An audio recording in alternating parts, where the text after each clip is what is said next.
Welcome to two K mumps kitchen. இன்னைக்கு என்ன பண்ண போகிறோன்னா ப்ரக்கோலி கறி எப்படி இருக்குன்னு பார்த்துடலாமா.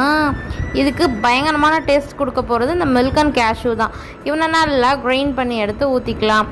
இதில் என்னென்ன கலவையில் இருக்குன்னா வெங்காயம், தக்காளி, அப்புறம் இப்போ இஞ்சி பூண்டு பேஸ்ட்டு சேர்த்துருக்கோம். அதுக்கப்புறம் தாளிப்பு போடுவோம்ல, இப்படி இந்த சோம்பு, கடுகு மட்டும் நான் சேர்க்கலை, ஏன்னா சோம்பு அந்த மாதிரி ஐட்டம்ஸ் மட்டும் போட்டிருக்கேன். ஒரு க்ரீன் சில்லி, அப்புறம் pepper powder, garam masala, chilli powder, தேவையான அளவு கல் உப்பு சேர்த்து நல்லா வதக்கிக்கலாம்.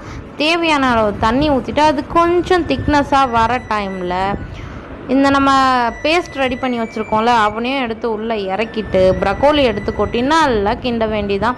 நல்லா கிண்டி எடுத்துகிட்ட பிறகு எடுத்து ருசி பார்த்திங்கன்னா செம்ம டேஸ்ட்டாக இருக்கும். கிட்டத்தட்ட காலிஃப்ளவரோட ஃபேமிலியை சேர்ந்தது தான் அந்த ப்ரக்கோலியும். டேஸ்ட்டும் அதே மாதிரி தான் இருக்கும். ரேட்டும் கூட அதிகம் தான், ஆனால் நமக்கு ஹெல்த்தியும் கூட. ஸோ கண்டிப்பாக அதை வந்து ட்ரை பண்ணி பார்க்கலாம். ஏன் இந்த ரேட்டை பற்றி சொன்னேன் அப்படின்னா, இந்த நார்மலாக 65 காலிஃப்ளவர்லாம் வாங்குவோம்ல, அது வந்து 40 ருபீஸ்னால் இது 70 ருபீஸ்க்கு சேல் பண்ணுறாங்க 100 கிராம்ஸ்.